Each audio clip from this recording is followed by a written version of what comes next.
Let's see here.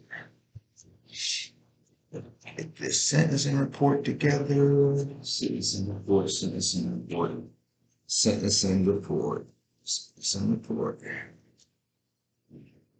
Okay, I'm here.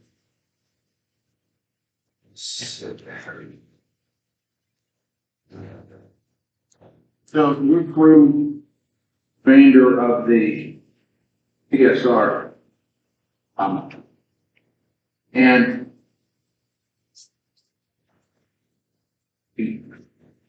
basically, when it comes to calculation, for instance, paragraph 52, objecting to there's no circumstances are unknown. So all the things, the circumstances are unknown. So there's no facts for to take into consideration. So I have to object. Paragraph 53 is the ag assault. There is case law that says that should not be a career offender predicate. Judge Hornak disagrees in our district. So for that objection,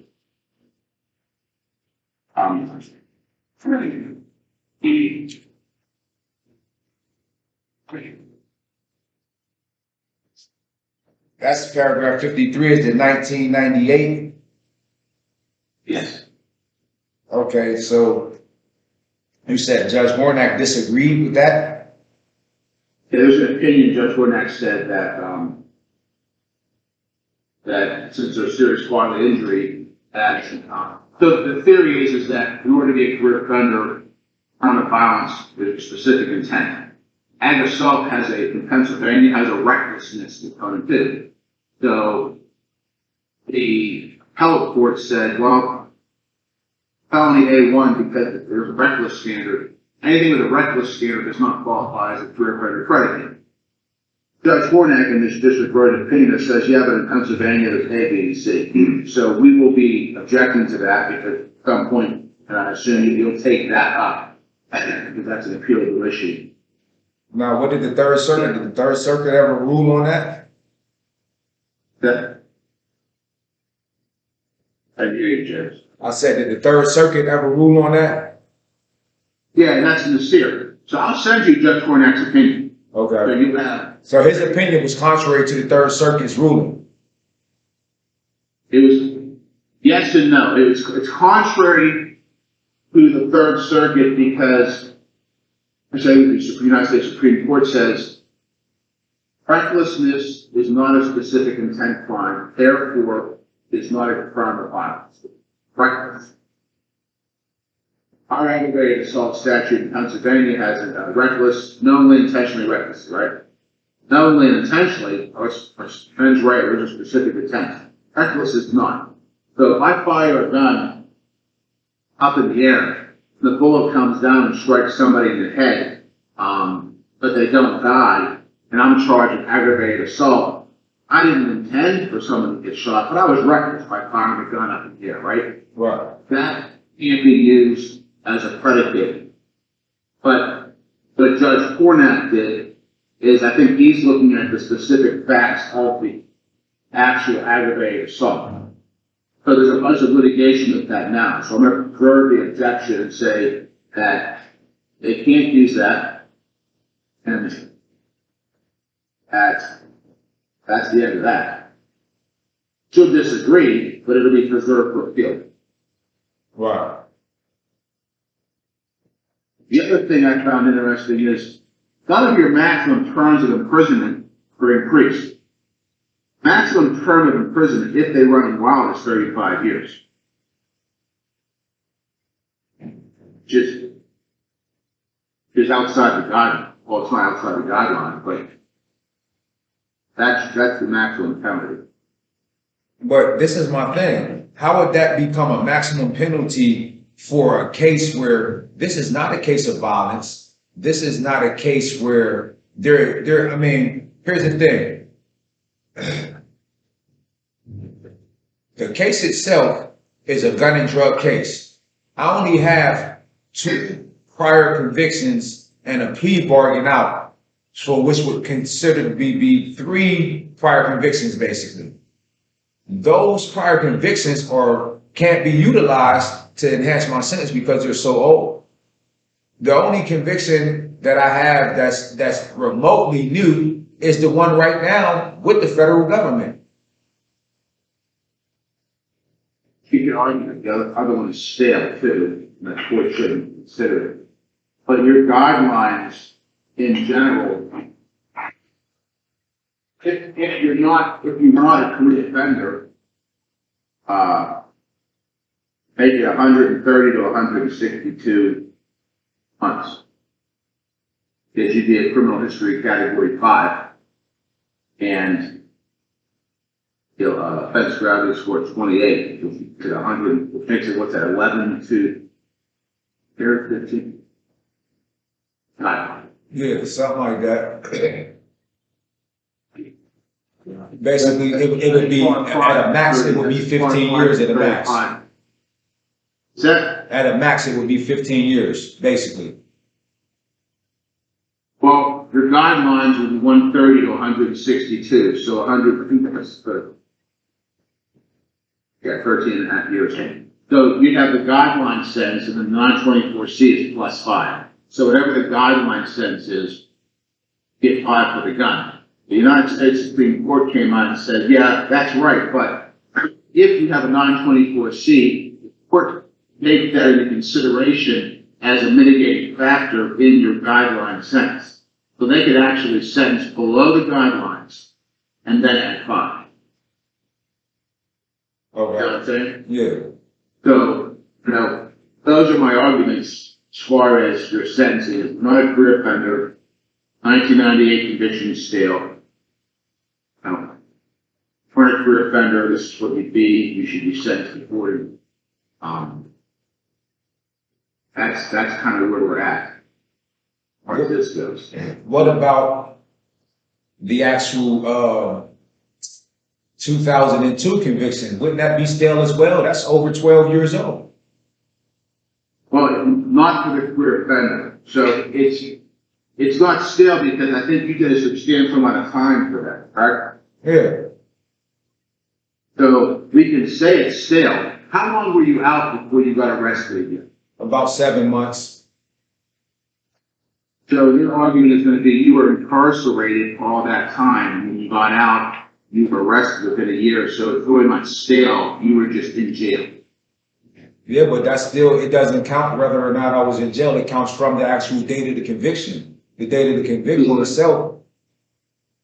The 15 years does, but what I'm saying is to make the argument that it's stale, there needs to be a period of no criminal activity when you're released. Say that conviction is stale. If you have a conviction that you spent all this time in jail, you weren't on the street, so there was really no test as to whether I'm going to commit a crime or not. So there's no staleness argument on the 2002. I can make it, but it's going to go nowhere. I think the 98 is better, but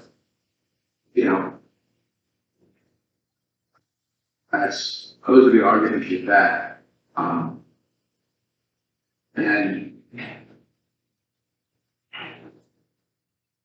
We're through this. Other than that, and then did you have COVID when you were in jail? Yes, 2 times.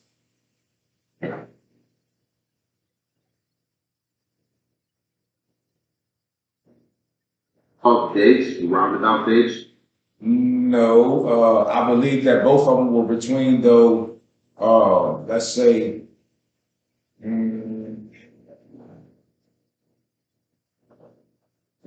early 2021 to mid 2021. Early 2021 and what, at the end? Yeah, something like that. Christ in 20. I could get the dates out of my medical records though. Then, trying to think. As far as mental health goes, there was some issues with mental health earlier that appeared on some competency hearing. Are you receiving treatment or taking any meds for that? Yes. Both? Yes. I'm not receiving any treatment. They don't provide treatment at the Allegheny County Jail other than medication. Treatment.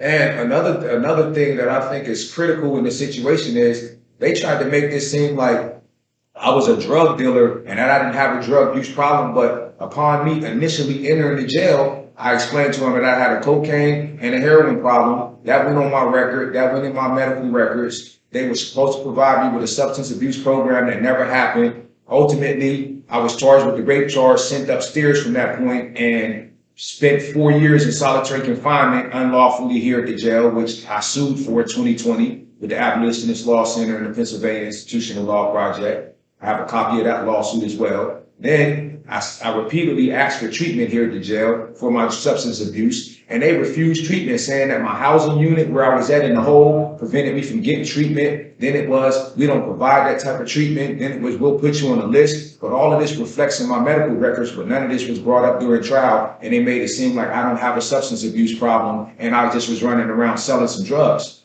But there is no record of selling no drugs. And there's all types of records of substance abuse. I don't understand how they got that off.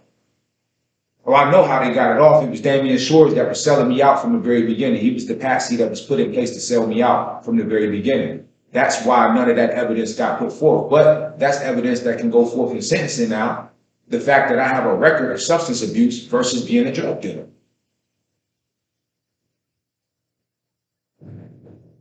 I'm currently still on the waiting list to be transferred to a unit that provides substance abuse treatment now. And the excuse can't be that I'm in the hole now because I haven't been in the hole for months. So what you're saying is we're not denying you had a substance abuse issue, and your history and record would corroborate a substance abuse issue. However, you're denying any sort of drug dealing because that's inconsistent with substance abuse. Right. It's inconsistent with the substance abuse or the record. That's good. I'll put that in there. That's important. Is there anything else I need to know about you that would give the judge a reason to bury down? Several things, actually. Did you receive the email from the counselor here at the jail? Yeah. And did you get the document? What the hell it is? I don't know what the hell it is, Jim, but I got it. Okay, well, I'll explain to you what it is. Please do. It's my activities during my incarceration and what I've accomplished as a positive, productive member of society during my incarceration versus what they would like for people to believe. Let me pull it up on the side for you.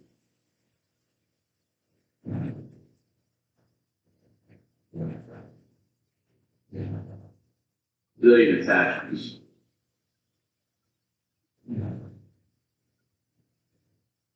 So, it's a payment on something. Right. Well, what I wanted to bring to your attention is the actual organizations that has been forwarded to you. There was numerous documents that I gave her on them to make sure that you got. However, what I'm concerned about is several corporations that have been formulated. One being the Pittsburgh Research and Document Preparation LLC, and that's a document preparation and research company, which is an LLC organized in the Department of State, I believe April 25th of 2019, while I was still in the hole. And the purpose of the organization is to perform research and prepare documents for clients who need cost-effective ways to educate themselves as far as their endeavors go. So that was the Red Wolf Outreach Program. The Red Wolf Outreach Program is a Tennessee nonprofit organization that's a church-controlled shelter. And its purpose is to provide shelter for individuals who are in transition of Section 8 housing, having their housing ported to different states or different communities. Your role in that? My role in that is, excuse me?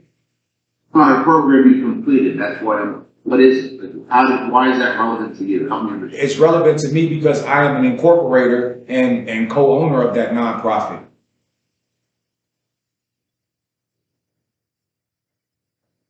So you want me to let the judge know that you have created Red Wolf outreach to Yes. CP? Yes, and right now, currently, the Red Wolf Outreach Program is in the process of organizing a massive hurricane relief effort for Hurricane Ian that just happened in the Florida South Coast and traveled up the coast of South Carolina. So we've now organized ourselves as a Tennessee-based nonprofit organization that has authorization to operate in Florida. We have a foreign registration registered in Florida. Karina Reed is my partner who's in Tennessee, and we're organizing a massive FEMA relief effort. We're in the process of talking with Terry Tanner of TEMA and submitting the information to them with regards to what our organization does, what services we provide, and why they should grant us an extension to get the public assistance to participate in the public assistance program to actually get grant money to organize this massive FEMA relief program. I'll note in the sentencing memorandum that you created Red Wolf outreach for helping Tennessee at its active bill.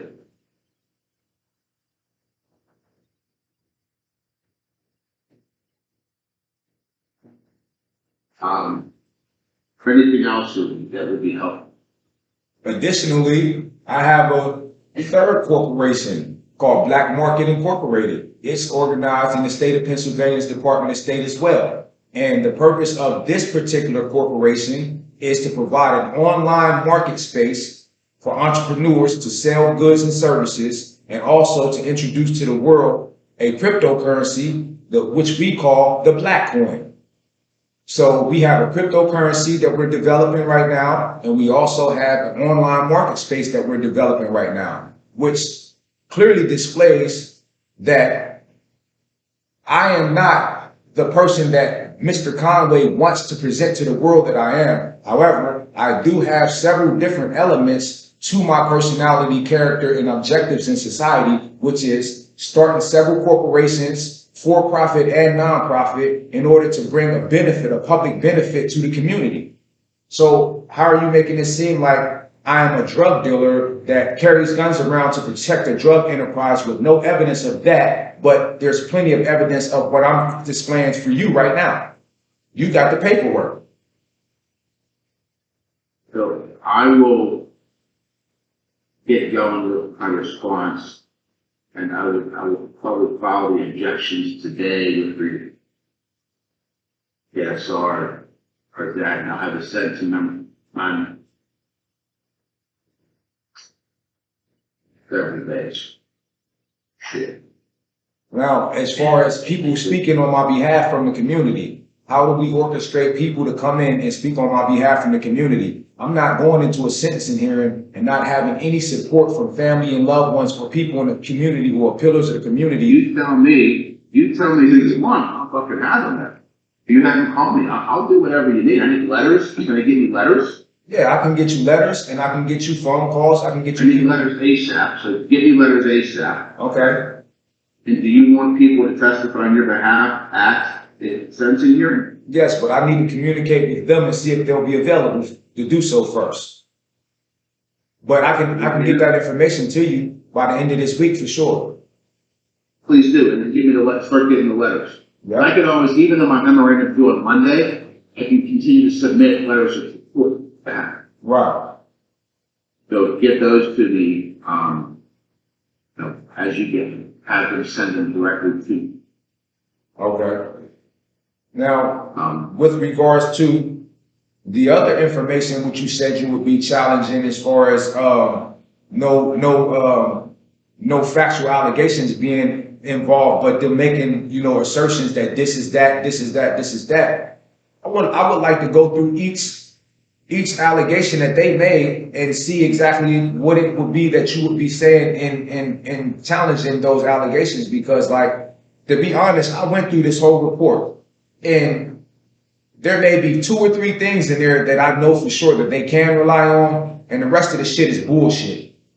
all the way around the boards. It's bullshit. It's Brendan Conway thinking that he's been an attorney for so much time and he's going to trump this shit up and make it seem like this. This man's asking that I be put in a USP that's maximum security and that I be given more time than the law would allow because my criminal history doesn't reflect what type of person I am, and all of these different outlandish assertions, which shows that he's clearly biased and just has a hard on to try to fuck me over. It shows it in his whole report. Now, a layman of the law that's looking at this might look at it and say, oh, whoa, this looks bad. But somebody with a trained legal eye looks at this and says, huh, is this the best you can do, idiot?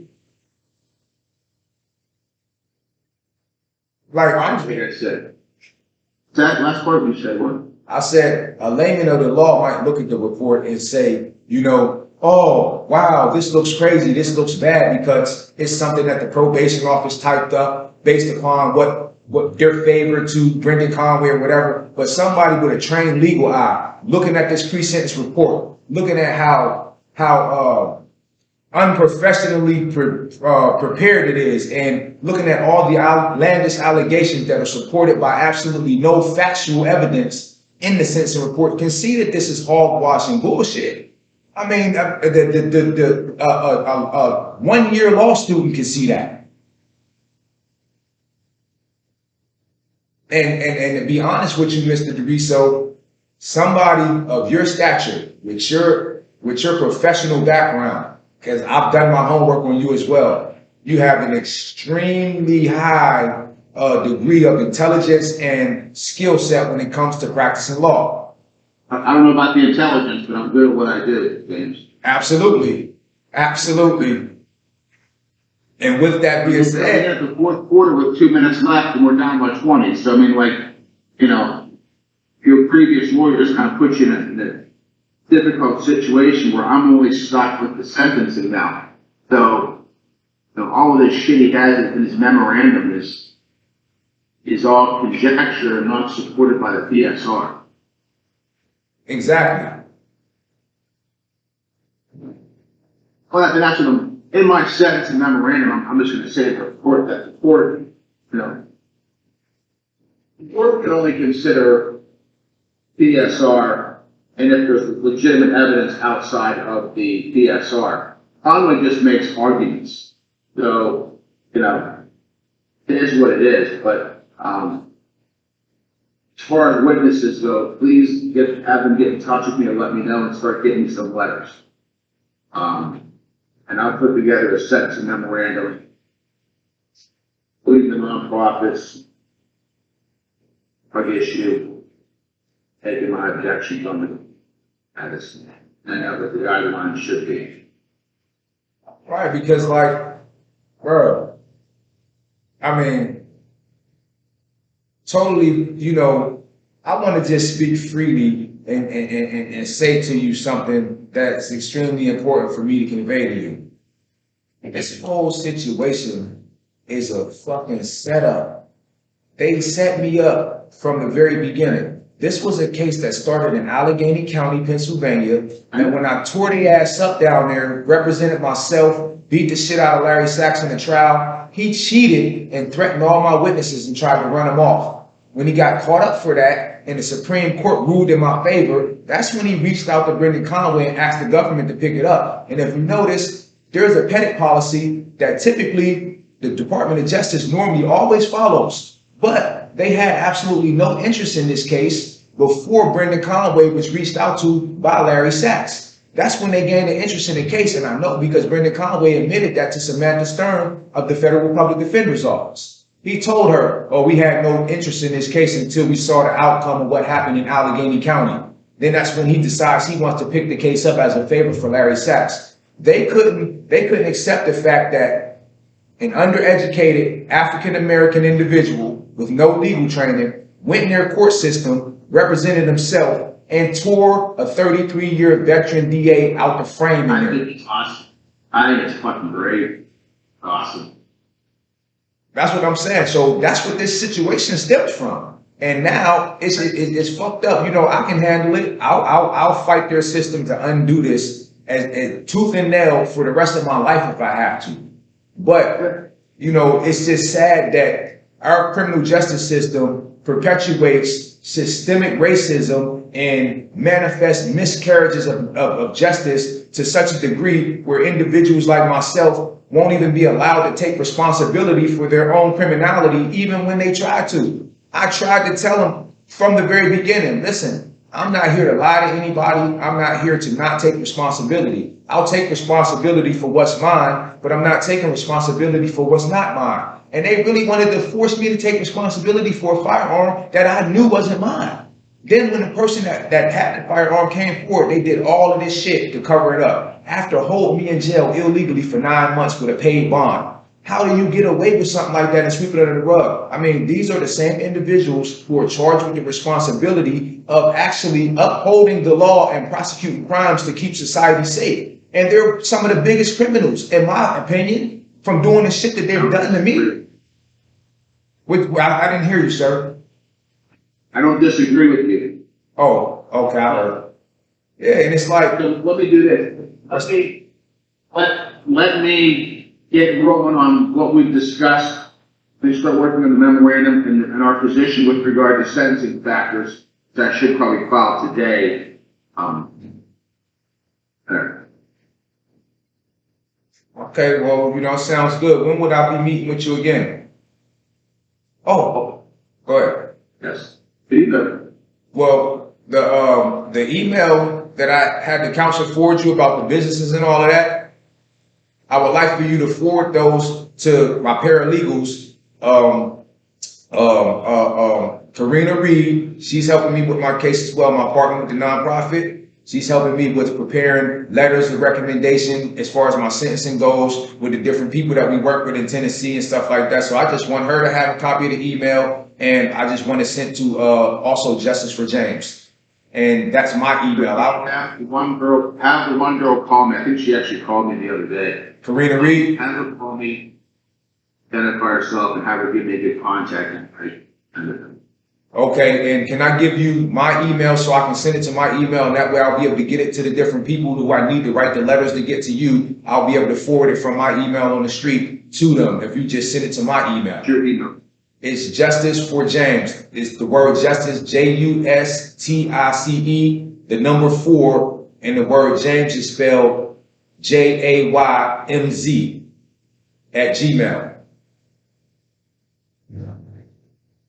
For me to send the documents that your counsel sent me to this email. Yes.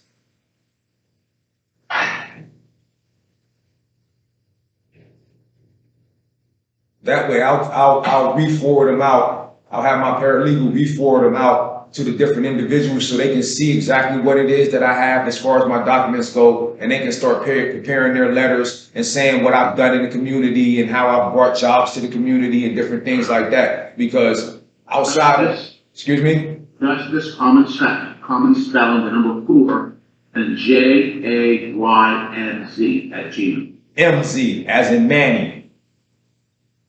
And yeah, JAYM as in Michael, Z as in. Yes, at Gmail. That's it.